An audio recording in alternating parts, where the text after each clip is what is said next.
Elle a été ici, sur la terre et dans sa maison. Dans sa maison, on peut visiter 3 pièces. Leur accès est limité par des rubans de velours rouge.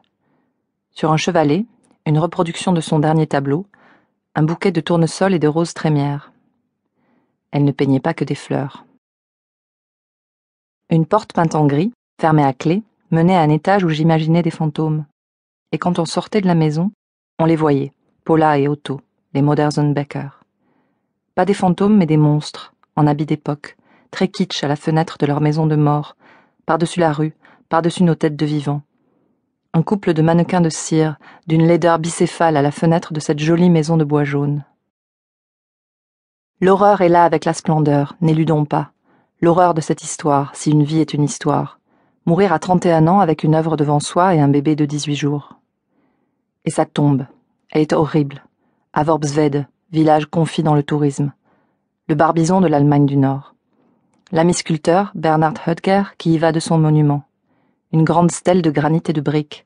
Une femme à demi nue, allongée, plus grande que nature, un bébé nu assis sur son ventre. Comme si le bébé était mort aussi, mais il n'est pas mort. Mathilde Modersohn a vécu 91 ans. Le monument est désormais abîmé par le temps, par le vent et la neige de Worpswede. Paula Modersohnbecker écrivait dans son journal le 24 février 1902, 5 ans avant sa mort. « J'ai souvent pensé à ma tombe.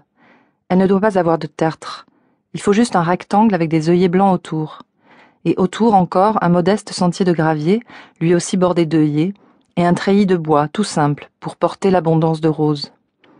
Et il y aurait un petit portail pour que les gens me rendent visite, et au fond un tranquille petit banc pour que les gens s'assoient.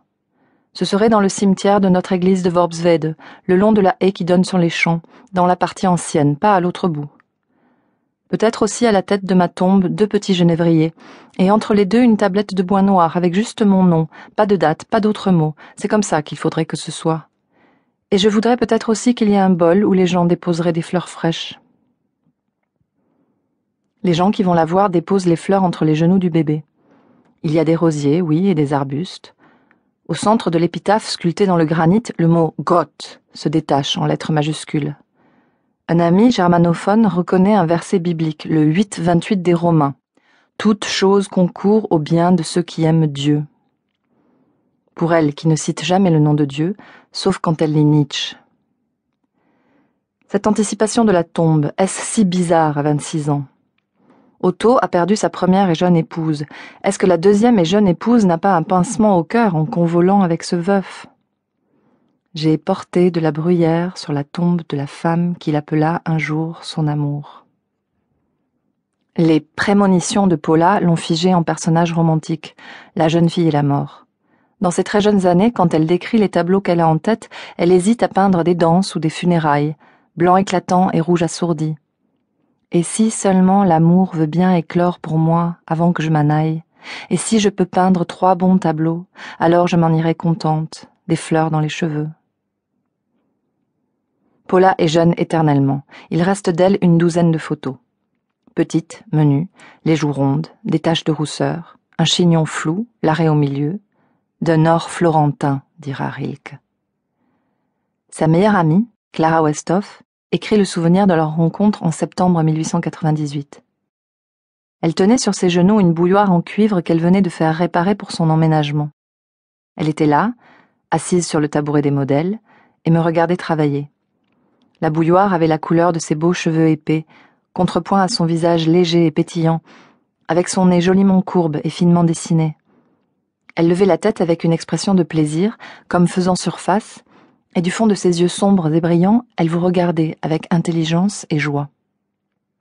Un dimanche du mois d'août 1900, les 2 amis sont ensemble, c'est le soir. Paula essaie de lire, mais lève souvent les yeux. Il fait trop doux, la vie est trop belle, il faut aller danser. Mais où ? Les 2 jeunes filles, robes blanches à manches courtes, taille prise et chevilles cachées, errent dans le village désert. Le ciel est rouge sur Worpswede. La colline avec l'église domine le pays très plat. Une inspiration. Elle grimpe au clocher, s'empare des cordes, sonne la grande et la petite cloche. Scandale. L'instituteur accourt et s'enfuit en les reconnaissant. Les 2 jeunes bourgeoises, les 2 artistes. Le pasteur, hors d'haleine, siffle Sacrosanctum. Une petite foule s'amasse dans l'église. Les brunes.